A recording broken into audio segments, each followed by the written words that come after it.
প্রিয় বন্ধুরা, কেমন আছেন? আশা রাখি ভালো। আমি একজন মুসলমানের সন্তান, কিন্তু আমি পৃথিবীর বিভিন্ন ধর্মের একজন ছাত্র। তো ধর্মের কথা বলতে গেলে অনেক কথা চলে আসে। পৃথিবীতে প্রায় 4300 ধর্মের সন্ধান পাওয়া যায়। তো এত ধর্মের কথা তো একটা ভিডিওতে বলা সম্ভব না। তো আমি প্রথমে ইসলাম ধর্ম থেকে শুরু করি। আমরা যদি পবিত্র কোরআন শরীফ পড়ি, পবিত্র কোরআন শরীফের আমরা সূরা আনামের 103 নম্বর আয়াত, অর্থাৎ সূরা আনামের 103 নম্বর আয়াতে আমরা দেখতে পাই যে সেখানে বলা হয়েছে যে সৃষ্টিকর্তাকে, আল্লাহকে, গডকে বা ঈশ্বরকে চর্মচক্ষু দ্বারা দেখা সম্ভব না। বোঝা গেছে? আবার যদি আমরা দেখি সূরা আল নূরের 35 নম্বর আয়াত, সেখানে আল্লাহ হচ্ছে কি? জ্যোতিময়। ঠিক আছে? অন্য আরেকটা আয়াতে বলা হয়েছে আল্লাহ হচ্ছে আকাশ এবং পৃথিবীর জ্যোতি। এভাবে যদি আপনি দেখেন তাহলে দেখা যাবে যে ঈশ্বর হচ্ছে কি? একটা জ্যোতিময় একটা শক্তি আর কি, যা চর্মচক্ষু দ্বারা দেখা সম্ভব না। এবার যদি আমরা ইসলাম ধর্মের সবচেয়ে যে মোস্ট ইম্পর্ট্যান্ট হোলি বুকস, সেটা হচ্ছে আপনার সিয়াসিত্তা বা সহি যে 6টা কিতাব, সেখানে যদি আমরা দেখি তাহলে দেখা যাবে যে আমাদের মা আয়েশা, অর্থাৎ নবী মুহাম্মদ সাল্লাল্লাহু আলাইহি ওয়াসাল্লামের যে কনিষ্ঠ স্ত্রী, তিনি বলতেছিলেন যে যদি কেউ বলে যে নবী মুহাম্মদ সাল্লাল্লাহু আলাইহি ওয়াসাল্লাম আল্লাহকে দেখেছেন, তাহলে সে মিথ্যে কথা বলছে। কারণ তিনি মিরাজের রাতে ঘরেই শোয়া ছিলেন। এটা আছে আপনার সহি বুখারী, মুসলিম সব ধর্মেই মানে কিতাবে আছে। বোঝা গেছে বিষয়টা? কিন্তু অত্যন্ত পরিতাপের বিষয় হলেও সত্য এই যে অধিকাংশ মুসলমানের সন্তানেরা কোরআন হাদিসের অনেক কিছুই জানে না, অথচ নিজেদেরকে কি মুসলমান দাবি করে। হ্যাঁ, এটা অনেক, মানে প্রায় শতকরা 95 বা 98 ভাগ মুসলমানের সন্তানেরা অনেক কিছু জানে না, কিন্তু নিজেরা বলে কি আমি মুসলমান, আমার ধর্মই শ্রেষ্ঠ। আসলে এটা একটা বোকামি আর কি, চরম বোকামি। তো চলুন আমার সাথে, ভালো লাগবে। আচ্ছা, আমরা যদি পৃথিবীর, মানে সমগ্র পৃথিবীর সর্বপ্রাচীনতম যে গ্রন্থ, অর্থাৎ গিলগামেশের যে মহাকাব্য, অথবা আজ থেকে সেই 12,000 বা 14,000 বছর পিছনে চলে যায়, সেই পৃথিবীর যে প্রথম যে লিখিত গ্রন্থ, যেটা আপনার পোড়া মাটির ফলকে লেখা ছিল, সেটা কতকাল আগে লেখা ছিল সেটা সঠিকভাবে নির্ণয় করা কঠিন। হ্যাঁ, তবে সেগুলো নিয়ে যে কাহিনী, সেটা গিলগামেশের মহাকাব্য, সেখানেও আমরা সেই একটা স্বর্গ রাজ্য, সেই স্বর্গ রাজ্যের একজন সৃষ্টিকর্তা আছেন, যার নাম হচ্ছে আনু। আমরা বলি আল্লাহ, অর্থাৎ মুসলমানরা বলে আল্লাহ, আর সেখানে বলে কি আনু। তো সেই যে আনুর নির্দেশে দেবী আরুরু তিনি মাটি দিয়ে মানুষ তৈরি করেন, সেই কাহিনীগুলো বলা আছে। হ্যাঁ, আর স্বর্গ নরকের কথা বলা আছে।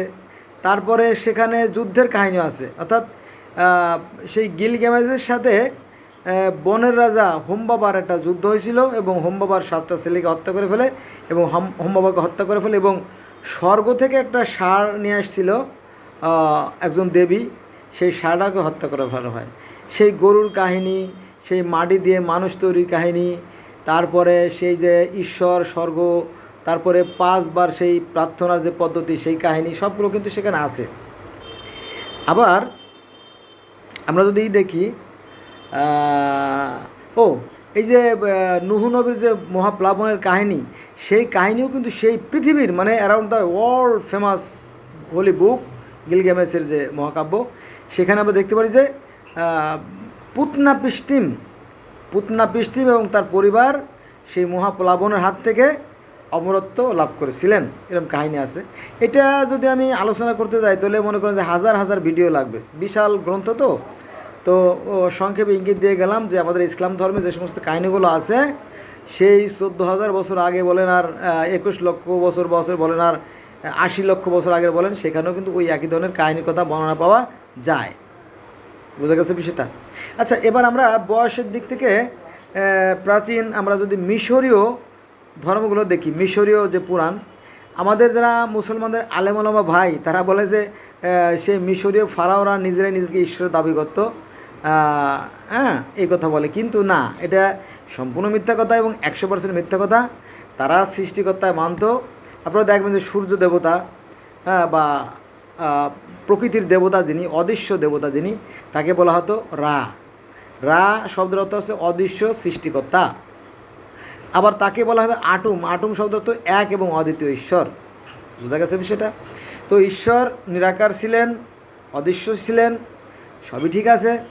তারপরে তিনি চিন্তা করলেন যে আমি সৃষ্টি কার্য এর সূচনা করব, আমি সৃষ্টি করব।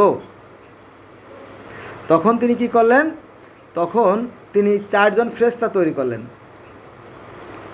হু, শেহা, শেহেম, হেহ, 4 জন ফেরেশতা। তারাও কিন্তু জ্ঞানের দেবতা, অদৃশ্য দেবতা। কথায় কথা প্রসঙ্গে বলতে হয় বলতে, আমাদের ইসলাম ধর্মে, যেহেতু আমি মুসলমানের সন্তান, আমাদের ইসলাম ধর্মে কিন্তু প্রধান 4 জন ফেরেশতার কথা বলা আছে। আজরাইল, জিব্রাইল, ইসরাফিল, মিকাইল, 4 জন প্রধান ফেরেশতার কথা আছে ইসলাম ধর্মে। সেই মিশরীয় ধর্মের 4 জন প্রধান ফেরেশতার কথা বলা আছে হু, শেহা, শেহেম, হেহ। আবার পবিত্র কোরআন শরীফও সেই প্রাচীন ধর্ম যারা অনুসারী ছিল তাদেরও 4 জন দেবতা ছিল। লাত, মান্না, উজ্জা, হাবল, 4 জনের কথা বলা আছে কোরআনে। আবার যদি আমরা সনাতন বা হিন্দু ধর্ম দেখি, যেহেতু আমরা বাঙালি, আমাদের প্রতিবেশী যে রাষ্ট্র ভারত বা আরও অন্য, তো সেখানেও কিন্তু 4 জন ফেরেশতার কথা বলা আছে। সেখানে আছে ব্রহ্মা সৃষ্টিকর্তা, বিষ্ণু পালনকর্তা, শিব সংহারকর্তা, আর মহেশ্বর আছে কি মনে করেন যে মেসেঞ্জার। তো মিলে যায়, তাই না? তার মানে কি সনাতন ধর্ম যা বলতেছে মিশরীয় ধর্ম তাই বলতেছে, এবং গিলগামেশের মহাকাব্য ওখানেও একই রকমের কথা বলতেছে, এবং আমাদের ইসলাম ধর্ম একই কথা বলতেছে। শুধু এখানে কিন্তু শেষ নয়, আরও আছে। এবার আমরা যদি যাই বয়সের দিক থেকে, গ্রিক ধর্ম, তারপরে রোমান ধর্ম, সেখানেও কিন্তু আমরা পাই যে যিনি সৃষ্টিকর্তা তিনি হচ্ছে কাউস। কাউস মানে অদৃশ্য বা নিরাকার যে সত্তা, সৃষ্টিকর্তা। এটা আছে কোথায়? গ্রিক ধর্ম এবং রোমান ধর্মে। এবং সেখানেও স্বর্গের কথা বলা আছে। আর সেই স্বর্গের রাজা কে ছিল জানেন? জিউস। বন্ধুরা, আমি কিন্তু আগে একবার বলছি যে কথা প্রসঙ্গে কথা না বললে কিন্তু হয় না। তো দেখেন যে গ্রিক ধর্মে স্বর্গের রাজা জিউস, তারপরে রোমান ধর্মে স্বর্গের রাজা ইউরেনাস, তারপরে আপনার কনফুসিয়াস ধর্মে স্বর্গের রাজা আছে আপনার টিয়ান, তারপরে তাও ধর্মে স্বর্গের রাজা আছে তাও, তারপরে আপনার মিশরীয় যে ধর্ম, মিশরীয় ধর্মের স্বর্গের রাজা আছে রা, তারপরে আপনার গিলগামেশের মহাকাব্যের যিনি স্বর্গের রাজা তিনি হচ্ছেন কি? আনু। আর আমাদের ইসলাম ধর্মের স্বর্গের রাজা হচ্ছেন কে? আল্লাহ। তো অবশ্যই স্বর্গের যে দায়িত্ব, মানে স্বর্গ যিনি দেখাশোনা করেন, যিনি পরিচালনা করেন, তার নাম আছে রেদওয়ান ফেরেশতা। স্বর্গ রেদওয়ান ফেরেশতা দেখাশোনা করে, আর নরকটা দেখাশোনা করে মালেক। ঠিক আছে? তো এইরকম কথা আবার সব ধর্মে আছে। যেমন সনাতন ধর্মে যিনি স্বর্গের দেবতা সে হচ্ছে ইন্দ্র। যিনি স্বর্গ পরিচালনা করেন সে হলো ইন্দ্র, আর যিনি নরক পরিচালনা করেন সে হচ্ছে যম। বোঝা গেছে? আচ্ছা, তারপরে আমরা বয়সের দিক থেকে যদি আমরা যাই 5000 বছর আগে, সেই যে পারস্য ধর্ম বা পার্সি ধর্ম বা পার্সিয়ান ধর্ম অথবা জরথ্রুস ধর্ম, যাই বলেন, এক একজনে এক নাম বলে আর কি, আবার অনেকে এই নাম জানেও না। সেখানেও আমরা দেখি যে সেই অদৃশ্য যে সৃষ্টিকর্তা তাকে বলা হয় আহুরা মাজদা, যে হলো প্রভু, অর্থাৎ তিনি অদৃশ্য নিরাকার প্রভু। তো এই যে পার্সিয়ান ধর্ম, এই পার্সিয়ান ধর্মের যিনি প্রতিষ্ঠাতা, যিনি এই ধর্ম পরিচালনা করেন, তিনি হলেন জরথ্রুস্ট। তিনিও কিন্তু স্বর্গে গিয়েছিলেন ঈশ্বরের সাথে দেখা করার জন্য, অর্থাৎ মিরাজে। আমাদের নবী মোহাম্মদ সাল্লাল্লাহু আলাইহি ওয়াসাল্লাম যখন মিরাজে গেছিলেন, তো সেই পারস্য ধর্ম সেই মিরাজের কাহিনী আছে। হ্যাঁ, এইটা এইভাবে বর্ণনা করা আছে যে একবার স্বর্গীয় দূত এসে সেই ডাকে ওই জরথ্রুস্টকে ধরে নিয়ে যায় যে তুমি চলো, ঈশ্বর তোমাকে নিতে পাঠাইছে। পরে তাকে নিয়ে যাওয়ার পরে সেই সপ্তম আকাশে সৃষ্টিকর্তা যিনি, তিনি আপনার চেয়ারে বসা ছিলেন, সিংহাসনে বসা ছিলেন। পরে আল্লাহর সাথে দেখা হলো, কথা হলো। পরে সেখান থেকে তিনি আবার স্বর্গ ও স্বর্গের সুখ, তারপর নরকের শাস্তি, বিভিন্ন জায়গায় ঘুরে ফিরে থেকে আসলেন, যেমনটা আমাদের ইসলাম ধর্মে বলা আছে। বোঝা গেছে?